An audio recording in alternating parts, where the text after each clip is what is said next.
Assalamualaikum warahmatullahi wabarakatuh. Bismillahirrahmanirrahim. Alhamdulillahilladzi hadana li hadza wa ma kunna nahtadiya laula an hadana Allah. Wassalatu wassalamu ala sayyidina wa maulana Muhammadin wa ala alihi wa sahbihi ajma'in. Qala wa ta'ala fi kitabil karim, yarfa'illahu alladhina amanu minkum walladhina utul ilma darajat. Wallahu bima ta'maluna khabir. Wa qala sallallahu alaihi wasallam, talabul ilmi faridatun ala kulli muslim.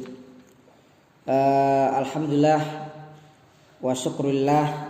Alhamdulillah haqqa hamdi wa syukru haqqa syukri. Pada pertemuan pagi ini kita akan melanjutkan kembali pembahasan tahsin. Pembahasan tahsin yang barangkali kita akan mengulang lagi, dan semoga ini mengulang yang bagi semester yang 3 dan 5 ini mengulang yang terakhir ya. Semoga untuk semester 1 saya harapkan bisa datang pekan depan ya.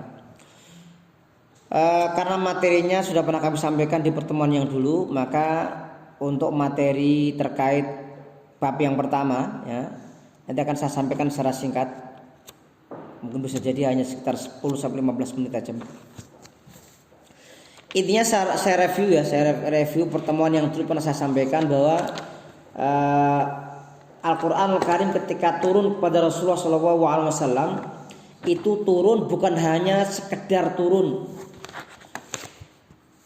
sekedar melafatkan saja, tetapi turun tentunya bagaimana cara membacanya. Dalam artian cara membacanya kita kemudian pertama mengenal ada namanya ragam bacaan Quran ya. Kita mengenal ilmu qiraat, tapi yang selalu kita baca adalah qiraatnya Hafs dari Asim. Di luar itu banyak sekali qiraat ya yang mutawatir. Yang kedua, tentang bagaimana cara membaca terkait panjang, dengung dan seterusnya, itu yang menjadi pembahasan dalam ilmu tahsin ya. Ilmu tahsin dia tidak membahas mengenai ragam bacaan, tetapi membahas mengenai bagaimana cara membaca ayat-ayat Al-Quran seperti yang diturunkan kepada Rasulullah SAW.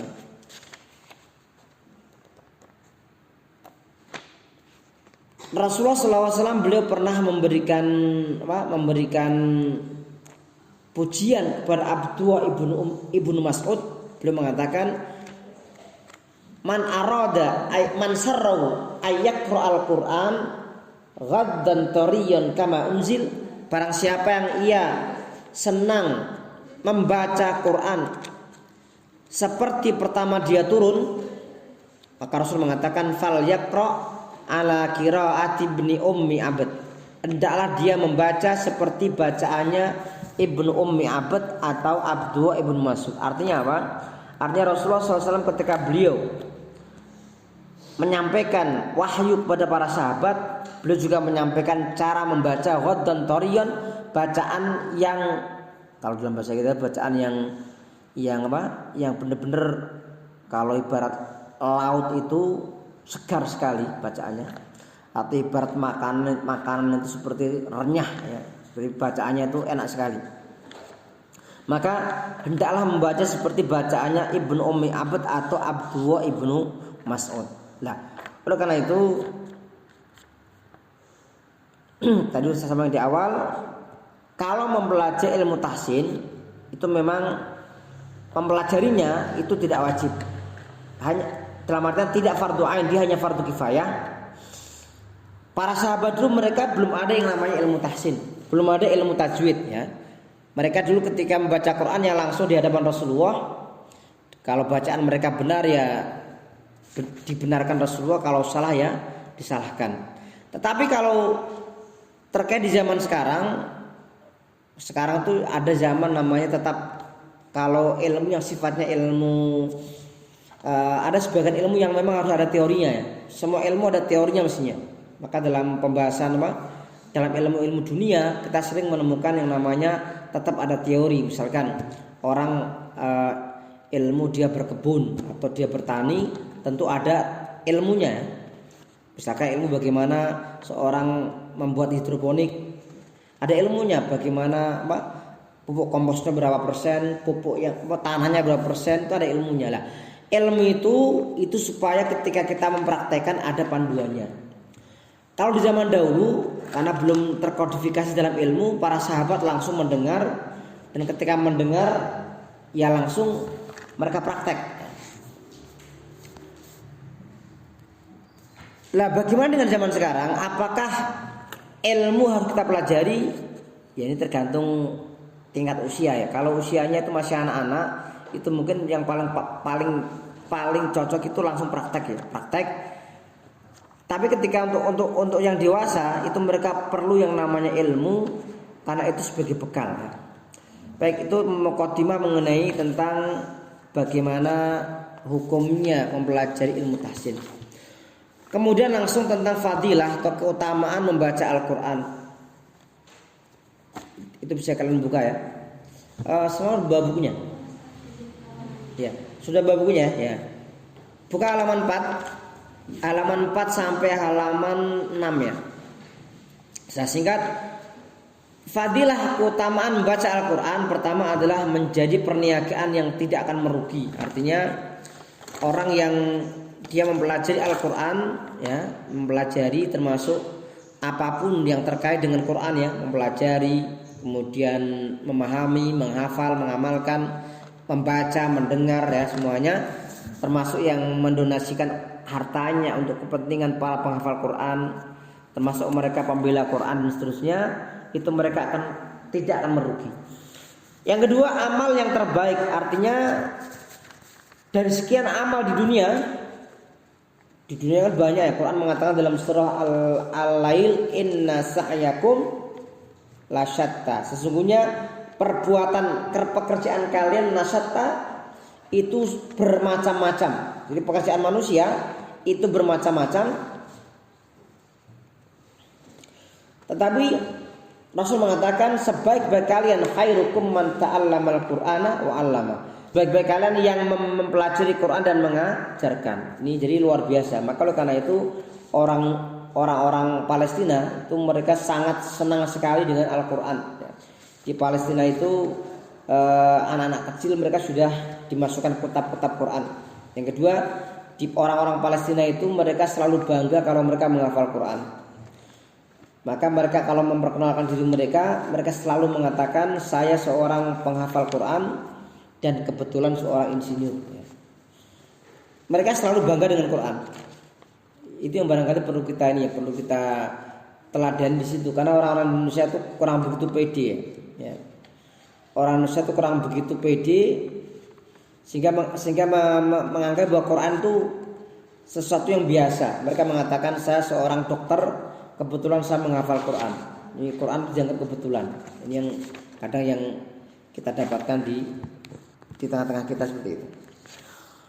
Kemudian yang ketiga mendapatkan derajat yang tertinggi. Maka Rasul mengatakan seorang yang mahir dengan Quran, ia bersama dengan para malaikat kiramim bararah as-safarah, malaikat yang mulia. Bahkan orang yang mereka membaca Quran tidak lancar pun juga mendapatkan pahala. Tetapi tentu pahalanya berbeda kalau dia seorang yang mahir dengan Al-Quran. Yang keempat, mendapatkan sakinah rahmah, yaitu mendapatkan ketenangan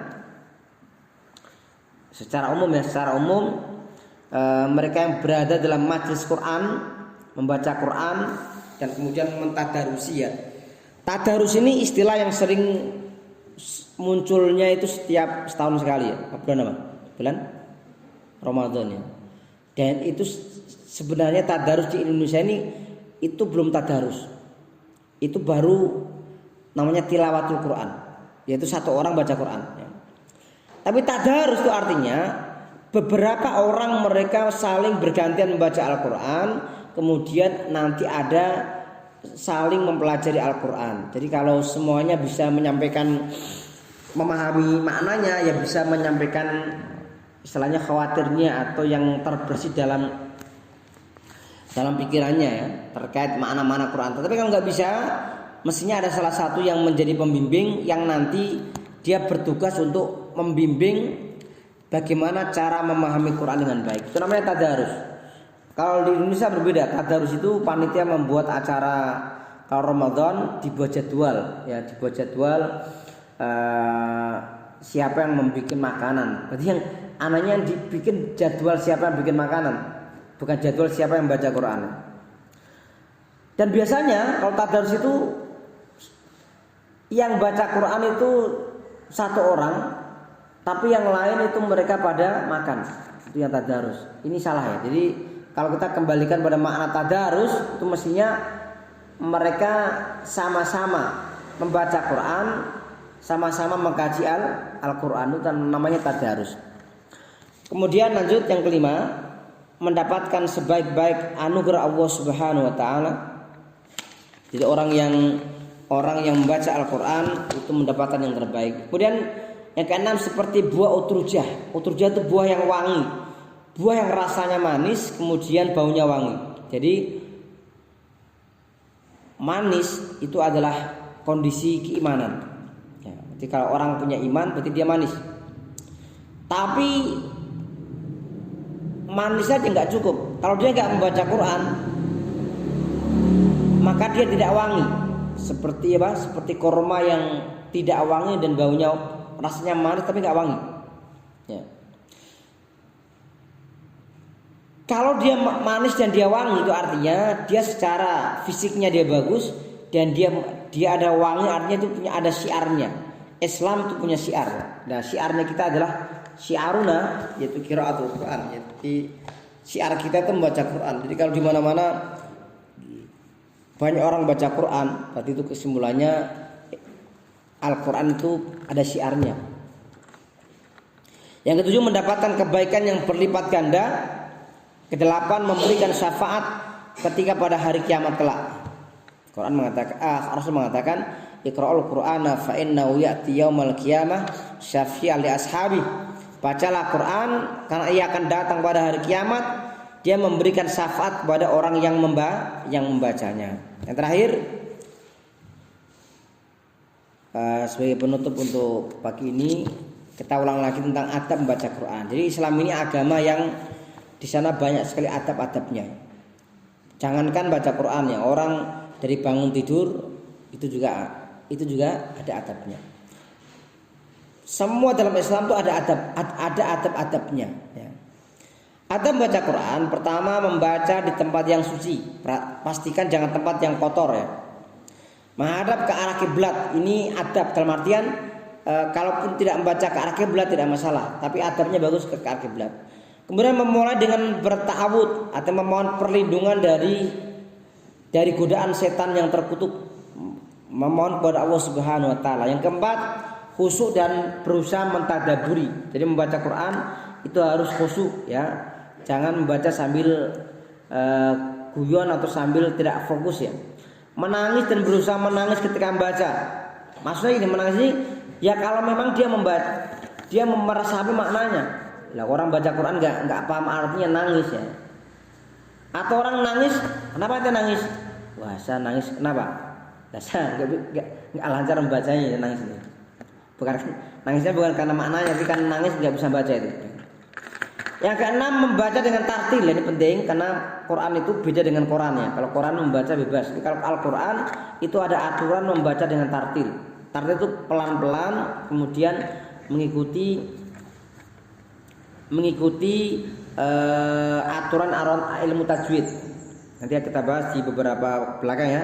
Ada cara tempo membaca Quran dan beberapa ya. Ada hadr, tajwid, kemudian tartil. Nanti kita bahas di pertemuan yang akan datang. Menghindari melakukan sesuatu yang mengurangi kemuliaan Quran ya. Jangan baca Quran dengan tidak sopan. Jangan membaca Quran dengan kondisi yang tidak adab ya, dalam pakaian atau yang lain jangan. Yang kedelapan bersiwak sebelum membaca Quran, ini dianjurkan. Yang kesembilan membaca Al-Quran dengan menggunakan salah satu qiraat. Jadi harus satu qiraat yang masyhur ya. Ini qiraat sab'ah 7 ya. Dari pertama kita bisa menggunakan qiraatnya Imam Nafi, kemudian Ibnu Katsir, Abu Amr Ibnu Amir, kemudian Asim, Hamzah, kemudian Ali Al-Kisai. Tapi kita yang kita gunakan itu qiraatnya Asim dengan riwayat yang diriwayatkan oleh Hafiz dari Asim yang kita baca. Kemudian yang ke-10 mengamalkan semua kandungan ayat. Jadi kalau kita baca Quran ya ayatnya kita perhatikan, kita amalkan ya. Yang ke-11 tidak mengeraskan bacaan Quran di masjid maupun yang lain, artinya membaca dengan suara yang standar, tidak terlalu keras, tidak terlalu lemah. Kemudian yang ke-12 membaca Quran dengan tertib, urut ya, jangan membaca dengan loncat-loncat. Itu afdoliyahnya. Demikian sudah 15 menit ya. Kita tutup dengan alhamdulillah.